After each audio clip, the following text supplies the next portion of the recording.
Good. Action.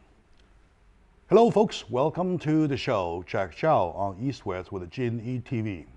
With a little cold right now, I gotta protect my voice, so that's why I'm wearing my scarf. Well, not for the heat, just for the throat. Anyway, yes. Today we have a good friend, old friend. I'm not saying that he looks old. I'm saying that I know him for many, many years. I know him as a trustworthy friend, reliable source of information, Mr. Drexel Smith of the Smith Business Consultant. Right? I'm really happy that you clarified that. Yeah, sure. I have to make a specific point that's clear. You are an old friend of many years for me. That's it. Yes. Right, good, very good. So with this very old friend, we are talking about our very old problems. It is a problem so old, maybe older than me, than him, whatever. Ever since we started, we've been living on debt. We've been borrowing money from everywhere, including our daughters and sons, including our granddaughters and grandsons. So that is our problem. That is called the typical American problems. Can we not do that? Can we reverse it? Or what can we do? But right now, our problem is that, as we heard loudly last year, towards the end of October, starting November, when we, for that short moment, settled down for those little arguments that goes on and on about the sequestration, we said that it's going to be sometime hard. Hit us hard, either end of January or beginning or mid part of February. We have to face it anyway. That is the debt ceiling. So with me today, Mr. Drexel Smith is going to give us some analysis about it. So. Well, Jack, as you so accurately said, last year, the conservative groups pushed very heavily to the point of stopping government, stopping everything, to argue about the need to lower the debt. And the people were very unhappy with their actions. And I don't think the Republican or conservative side, the way they went about doing what they did, was necessarily the most productive in the eyes of the people. So they put a lot of pressure on Congress. Congress has an all-time low view. Many polls say 18% positive. Even lower. I heard the Very, number very even low. lower than 18. Yeah. Yeah. It's horrible.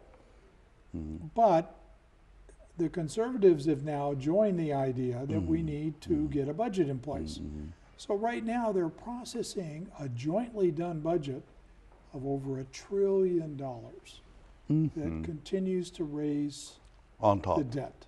On top. So I don't know where we're headed. You've heard me on your show before that I consider the United States national crisis the level of debt that it's carrying. Somehow we have just allowed ourselves to accept this, and I think it's horribly wrong. We don't think it's good to live our personal life that way. Businesses get in trouble when they carry debt. Yes. Government should not carry this kind of debt. It is the wrong formula. So now we're talking about, if I'm correct with the number though, 16 trillion already, right? And we are putting 1 trillion on top. Yeah, this is another $1 trillion budget Uh-huh.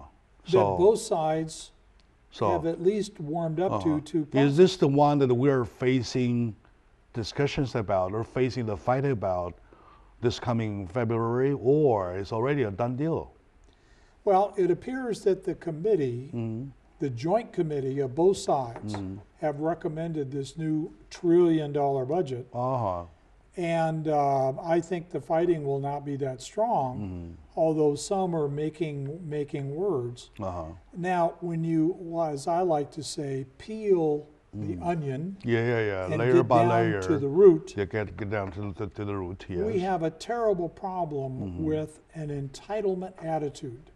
There is just simply too many people, too many businesses, too many places that all want to dip in the bucket for their share. Now, if you look at that, so many programs are costing so much money, and we haven't figured out how to turn that corner. What we call in this country Social Security, many people refer to as an entitlement program or something the government is going to give to older people. But you know, in fact, that's not true. In fact, I was in the workforce for 50 years.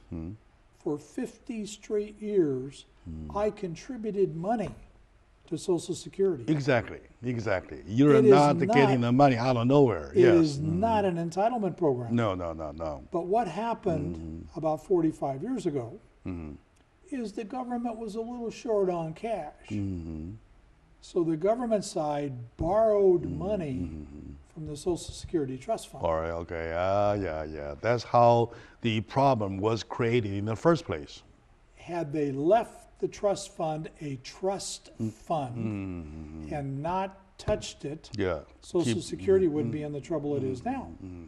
Now, I will probably not live long enough To see the crash. to get the money back that I personally sent in for Social Security. All right. And not only did I contribute every year for 50 years, my employer contributed. And on the surface, the whole thing, like in your case, your story, may even look like a story that you are taking benefit from the system. As a matter of fact, it's the input of the last 50 years by year is accumulated there. You're taking out your own money. Exactly. All right? Am I right? Exactly. Yeah. Because of the fact government is starting borrowing, right? The hole that made by borrowing money has to be put into, has to be filled in by new borrowings. Exactly. And then you are taking benefit from the government borrowing. Am I right? Well, that's the theory. And the theory is that the incoming workforce, with their contributions, will pay the retiring workforce. But as you know, demographically, we had a big rise in babies after World War II. Yeah, the baby boomers. The baby boomers that are now beginning to retire. All right. Now we don't have as many people in the workforce to feed the retiring population. Yeah, to match the rise. Exactly. What you would like to have Yeah. is a population growth that is somewhat consistent. So we have a multiple set of problems all coming together at the same time. The baby boomers are beginning to retire. The people in the workforce is going down. The economy is slowing down. The demands on these trust funds are going up. The government took money from the trust fund and hasn't repaid. Sure. Question is here, if we could rewind back to history though, Yes. the baby boomer problem, was that a man-made? Was that something inevitable? Well, I hope it was men and women getting together made. Oh no! I'm not joking. I'm saying that the problem Yes. of baby boomer time, was that a man-made time because you are just through with a war, and then you need more babies to balance with the population, No, throughout or something just naturally happened? Oh, people around the world at the end of World War II were very happy that war had ended. And it was the last war and peace would be there. So everybody was happy. They started families. They started family. They started Okay. celebrating. Yeah. So they started a family. They wanted to live the dream of having children and family. These many babies are the product of the celebration. Well, yes. Am I right? And an interest to have a family. Now, 20 years later in the 1960s, as the baby boomers became older, they said, maybe I don't want to have so many babies. Maybe having a family is not what I want. Many people saw the baby boom generation as somewhat selfish. They wanted to do their own thing. So the population did not continue to rise.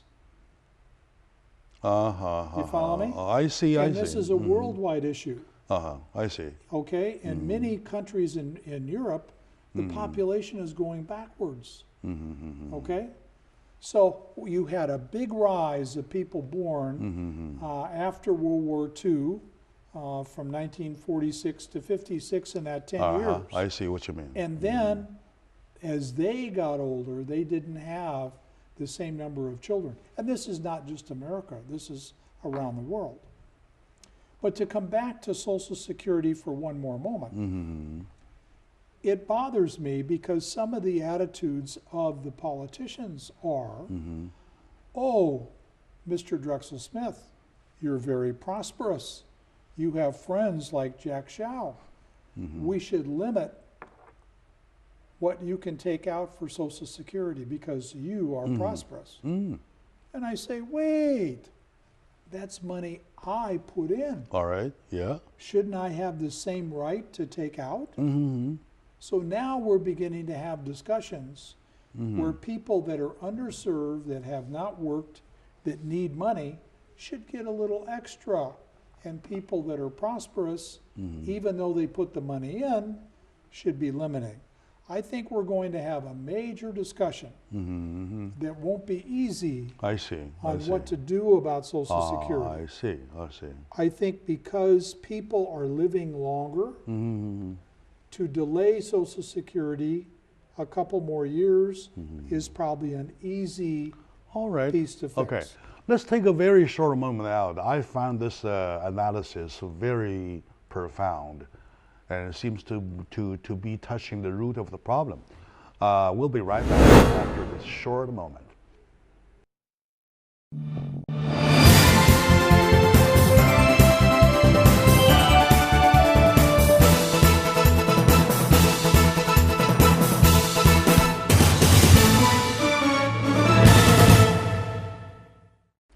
Hello, dear folks. Welcome back to the show. As a matter of fact, it is a very thorough discussion with my good friend, Mr. Drexel Smith, the founder and the CEO of Smith Consultant. We're talking about the debt situation. The American style of living on debt is not a one-day decision. It is a decision that comes with the tradition. And the tradition, speaking of that tradition though, we follow the trend, we go back, we will rewind ourselves all the way to history to start at the point of baby boomer time to see how problems were created at that time. And back to my guest, Mr. Smith. It seems to me during the last discussion, you touched the two sides of the problem. Number one, the baby boomer population is no way right now you match with the young generation. Correct. So that they are there living on the pot, which was accumulated there. They have a reason to believe that's their money, right? But the problem is that with a shortcoming on the newcomers of the young workforce, that is unbalanced, right? And then next problem is that to you, under this circumstances, to be supposed to keep drawing from the same pot that you deserve to draw, there's another problems, talking about how much you can take from the pot, and especially when you are prosperous. So there are two problems, right? So is this obvious, so obvious that everybody see, or is it something that we've been neglected for a long time? Well, remember George W. Bush made this a big deal almost 10 years ago. And nobody wanted to pay attention in Congress. Uh-huh. And every year that we delay fixing this problem, it just continues to get worse. In very general numbers, we have about 450 million people living in our country. We don't have that much. Close. Our population is 303 something million. Say 350. Right. You're talking For about discussion. visitors or travelers. Yeah, Okay. everything. Yeah. Okay. We have less than 150 million people in the workforce. All right. Yeah. The biggest percentage of people living in this country are not in the workforce. You're saying that we are half, almost half? Less, much less. About only a third of the people in our country are in the workforce at all. In other words, one is supporting two. Correct. Either they're too young or too old to be in the workforce. Oh, I see. Okay. I see. So the point I'm trying to make is, I see. as time goes on, this problem gets worse. We have more people in the population. We have less people in the workforce. Yeah. You're right. You follow me? So yeah, of course. Yeah. So in other words, like I said, exactly the one supporting two situation, Yeah. right? You can think about it that way. But And very few people in our country saved for their retirement, saved for their rainy day. We culturally in the United States have always had the attitude that we could have what we want today by using credit. You can buy a house on credit. No, You that's can buy your- a car on yeah, credit. that's your own future you're borrowing. In many respects. Yes. Now, when you're young in our country, is that bad? Maybe not. You were in the workforce. Your earning potential will go up. In your 20s and 30s age, this is the time to incur debt because you can pay it off. But if you compare that to the cultural respect for saving in China, Chinese people are much better with their attitude of saving.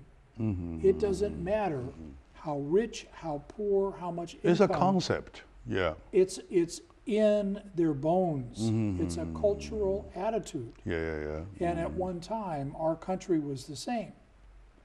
But in the last 100 years, certainly since War II, we have been this spend, it's okay, it doesn't matter, tomorrow will never come, I can get in debt. And that attitude doesn't only affect individuals' personal wealth, where they haven't saved for the future, but it affects the attitude of our government spending. And also, that reminds me about one article that I read the other day, talking about it was okay until the turn of the last century, because Americans were living on base of their worth. It wasn't until, it was until the moment when sewing machine came.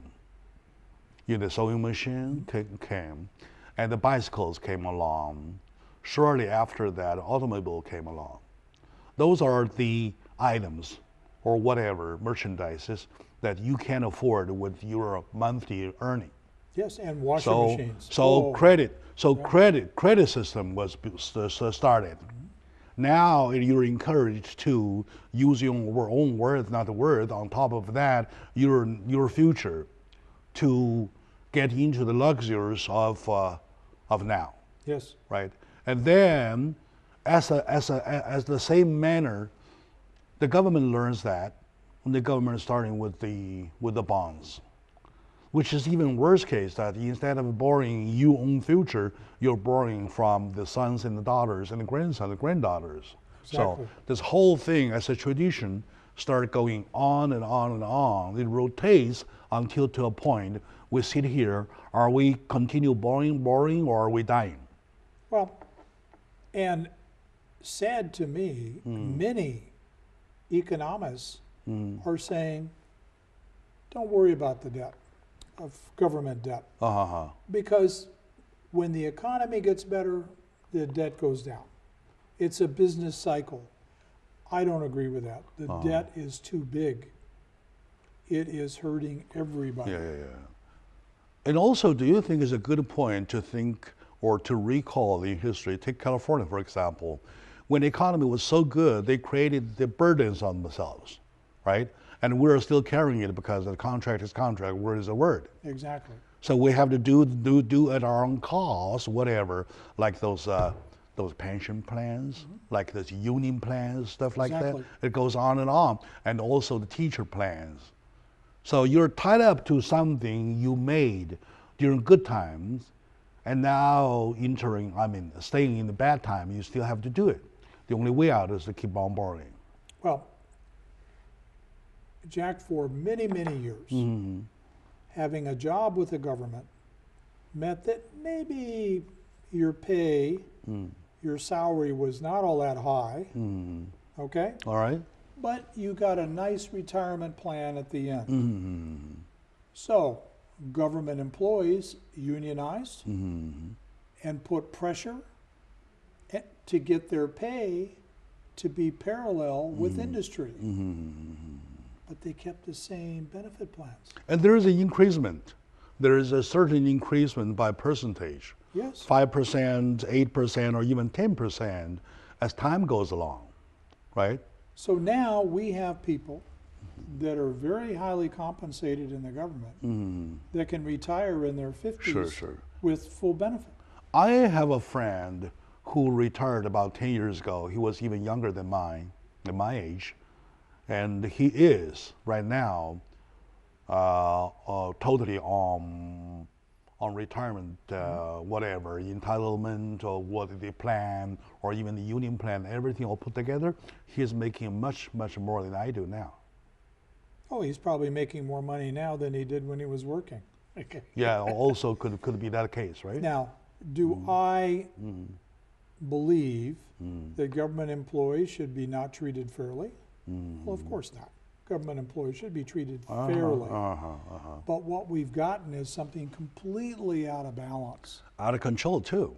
We should be limiting retirement. What's happening to many people is they get close to their retirement, they're working overtime, they're cashing in all of their earned other benefits to get their salary up because their retirement's based on the highest year's salary. Yeah. No. We should have caps and limits on this where they can't ever make more than they were making as their base salary. And in some cases, there kind of a paid vacation is not used, and that is when that is converted to money, though. Should not be part of the And make it equation. a retirement year, or the years prior to retirement, though, their salary very high, which is taken as the base of calculation. Jack, it's just simply not right at age 55 to retire with 100% of your salary or more and to get a completely paid, complete set of insurance benefits. It's just not right just because you were a government employee.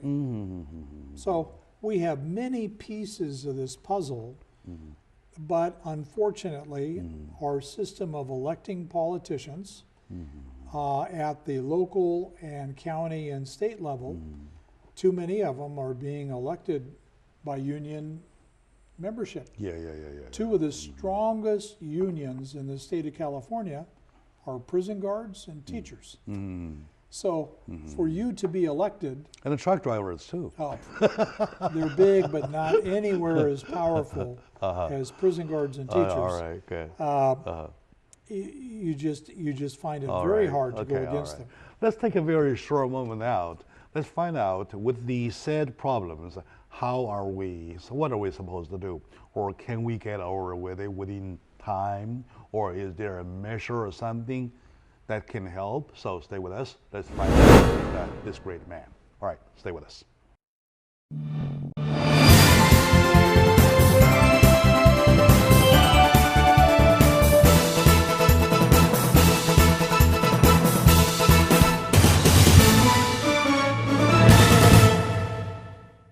Hello, my good friends, ladies and gentlemen. Welcome back. Those of you who are interested or care about California economy, care about the United States economy, care about our system, especially the social security system, though, please be welcome back to the show, to the discussion about our problem, our locating our problem, allocate all the necessary steps. So anyway, so joining me is my good friend, Mr. Drexel Smith. He is founder and the CEO of the Smith Consultation Group. Yes, we have problems. We do have problems. Putting all the problems together, the said problems. That being said, is there a problem? Is this a problem? Can be overturned, can be undone? Or we can do nothing but just wait until you and I all die. Then the problem will resume, will be replaced.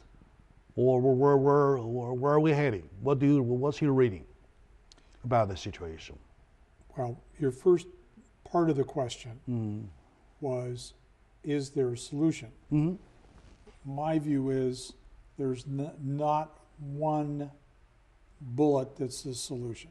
No, there's none. Because the problem is composed of many pieces. So we need to look at the different solutions on pieces. And those pieces are interrelated.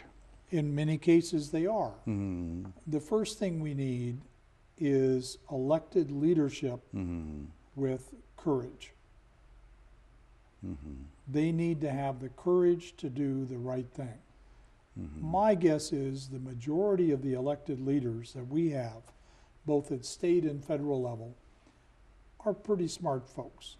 Many of them have had businesses, many of them Yeah, have of done course, things. that's a fact. Okay. But how much can they do? That's the other question. Well, remember, we have 400 plus representatives in Congress. It requires a little more than 200 435 to be precise. to take action, right? All right, yeah. You need 51% to take action. So we need to convince 220 to do the right thing. Do the right thing says, in most cases, in my opinion, the government is getting enough revenue. I am of the belief that they get enough revenue. The question is how do they spend it? I think we're spending in too many things that are incorrect. Okay, and we're spending too much. I see where you were heading. Yeah. Okay. Okay. Now, Governor Brown, to shift from the federal to the state of California, convinced the voters that yes, we've been spending too much. I'm going to do everything I can to limit the expense, but we've overspent and I need more money. And he got the voters to approve a temporary tax increase. So now he claimed last week in the State of the Union speech in California, we heard the governor's State of the Union comments where he declared victory in the state where we are predicting more revenue than the expenses. Well, that's good news. But I'm quick to add, that's only because we're still enjoying this special temporary tax increase. We haven't cut enough of our fundamental expenses. The economy in California has not improved enough. But lots of people But let me finish, Jack. I compliment the governor. All right. Because he's saying any surplus now, we need to put in a savings fund. Yeah, for the rainy day money, right? Rainy day money. So at least we have a leader that's thinking about holding some money and not just spending. Speaking of that, though, it looks that all problems lead to one point. That is how much you spend it, how you spend it, in what kind of manner you spend your money. Exactly. Right? And also, there's another way to audit your spending to make sure your way of spending is what, legalized or legitimized. Other than that, you're just wasting money, right? That's the point. So By shrinking our own spending, though, can we still do the hole? There's a big hole there, 16 trillion now, 17 trillion already. It's not something that we can do within 10 or 20 years, Well, the way I look at it. Jack, we need some new thinking to shake the tree Uh-huh. really hard. All right. For example, you have heard me talk on your show several times that there is nothing more important than education. All right. Uh-huh. You've heard me say that Yeah, repeatedly. yeah, of course, yeah. There should be no limit on education. However, we have a United States federal Department of Education that's really only job is to take money and give it back to school districts. What we have is a horrible waste in education. Every single school district has an elected board of trustees who then interface with county and state governments, who then interface with the federal government. We are wasting a tremendous amount of money by having a complete agency in Washington whose really only mission is to get money back to local school districts. They don't belong there. On the other hand, though, school money is accumulation of all kinds of monies, right? In many respects. Yes, of course. You have federal money, you have state money, and you even have local money, right? So putting all these together, of course, at each level, there's supposed to be a certain administration arranging it. Well, So you can let it go like a free market. but Jack, I'm trying to make a point. The point is, Every single school is directed by a board of directors that we elect called the School District Board of Directors. okay. They make the decisions. Why are we spending billions of dollars for thousands of people at the federal level to do a job that fundamentally, their only job is to get money to the local school district through the state. And by the time the money is appropriated from our Congress, they take a bunch of money out to pay themselves to exist. Then they send money to the state. The state takes money out to pay a large state bureaucracy. Sometimes it goes to a county. I see. They dip out. Then what gets to the school district is a relatively small amount of money who has to do the job. You're 3 scoops short already. So let's Vivid. yeah, very true. Such a vivid example. put By the this- time the money reaches you, it is 3 scoops at least. It's At too least, small. right? 3 scoops are short 3 already. scoops less. My point being, we have allowed these agencies, and I'm using just one example I see. because it's easy. We have allowed these agencies to grow and grow and grow that now cost billions of dollars. And I'm saying we need to rethink why many of these things exist. I At the see. federal level, the federal government level, they are required to have a money supply, a standard money supply for the country, and a common military and a common State Department. Why do we have all these other agencies? Every single other agency should be revisited on what they do and justify their existence.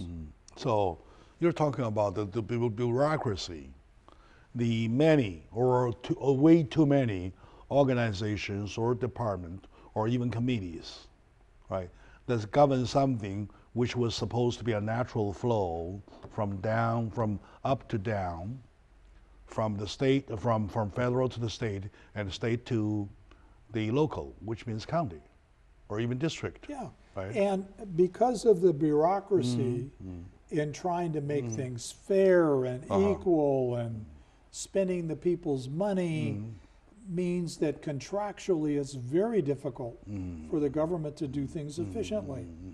They would be better off to get out of all of those businesses. The Department of Energy is a horrible example that really does very little to help us become energy self-sufficient. That's really being done by private industry. Speaking of that part, though, if time allows, when we come back, we probably even talk about LEDWP because of their money. There was something like 400 something million missing, right? What was that?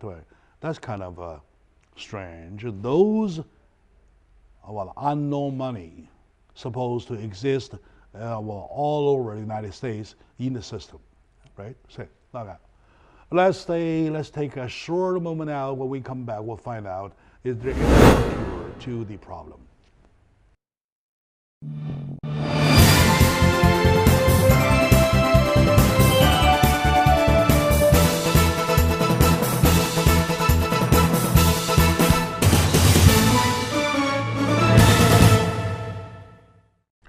Hello friends, welcome back to the show, Jack Chow on East West with Jin TV. Today we're talking about our debt problems, talking about debt problems that can prevent us touching the problems of our social security system.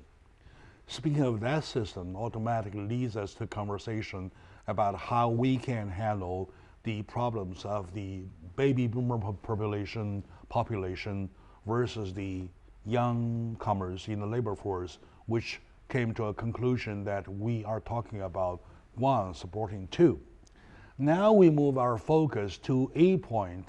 There are, too much or too big a bureaucracy that's spending money, that's taking money, everybody taking scoop from the bucket, and then when the money reaches to the far end, it is already several scoops short, right? So now, joining me is my good friend, Mr. Dexter Smith. He is the founder and the CEO of Smith Business Consultation, and also he himself is a consultant of some major nuclear plans with China, U.S.-China programs, and even now these days he gets calls for consultation. So you're not off the hook now. That means you're still making money, good money. Yeah. I have to pay my taxes. Yeah, I know. But you're still making your money. You don't pay 100%, do you? I'll tax you 100%. All right, now. Yes, it all came down to one point to find the cure. So we try to shrink on bureaucracies is one of the way to do. And what else do you think could also be a measure or something, way to improve the situation? Well, Jack, again, I come back to my fundamental premise that the long-term cure is to revisit many of our agencies, many of the areas that the federal government has now gotten involved with that I argue that maybe they shouldn't belong. We, in many cases, have made things too complicated. Let me give you an example. Our method of deriving tax is so complex that individuals like you and me often need professional help to help us that we pay. And the Internal Revenue Service, which is our area that collects the taxes, has gotten so big and it's so complex. They are hiring thousands more just to review and chase people for their taxes. I think we need to revisit the whole question. Now I'm talking about the revenue side for government of how taxes are collected, and we need an easier, simpler system. To me, it's just crazy that we pay a government agency billions and billions of dollars just to be in the business of collecting taxes. It shouldn't be that difficult in today's world of information. We should be able to do things easy. We should be able to do them simple. We shouldn't have to contract professionals to do things for us. It's way too hard. Now, whether that means we go to a sales tax base or some other more simplified base, that's just one more example to where even the collection of revenue for our governments has gotten too hard and too complex and too expensive. All right, okay. So my point is, on the expense side of the equation, we need to visit what businesses and what areas the government really belongs in. I make the argument, because I'm a capitalist, because I believe that system works, where government does the best job is to incentivize industry and let industry go do the job. Sure. And So- back away, so, spend less. On the revenue side, we need to be more creative and do a better job of how we collect the revenue. Okay. To those organizations, that's the private and the government combined. For example, such as the LADWP. That's a business, private and public combined, right? So, what's your recommendation to manage their money, to supervise their money, to audit their money? And I heard there is quite a substantial amount of money missing. Even use the word missing. So, Yes, what's I've your heard comment those- on that? I've heard those stories. Jack, I'm not sure that the Los Angeles City Department of Water and Power has any private money. I think it's all public money. No private money at all. I don't think so. Oh, okay. All I right. think it's all Los Angeles City, not county. It's the Los Angeles City of Department of Water and Power. And they, for many years, was legendary in their tremendous progressive deals. Engineer Mulholland is the one that engineered bringing water from Northern California to Southern California. They've done many creative programs, but they're an agency that is run by people within their own agency. That's why they appear to look like a private enterprise. I see. That's Okay? how, yeah. Because they're really not under elected official oversight as much as they should be. So we have people on the board and in management that run the LAWP that think they're a private business that can do what they want. Yet in fact, what they've allowed to happen is they haven't kept up with the infrastructure. We now have water distribution systems that are 100 years old and the pipes are failing. We have a tremendous set of problems, and we have a bloated bureaucracy where they're paying themselves and many others way too much. That's another agency where the tree should be shaken. If we can apply the incident or the same kind of or similar kind of problem to other organizations under the same umbrella, you will find them, well, coexistence of the same problem. Together, they're putting another effort to the problem to make it even worse. Well, am I right? remember, Jack, there's a major set of differences when a government agency is in the business of providing services as opposed to private industry. Compare Los Angeles City Department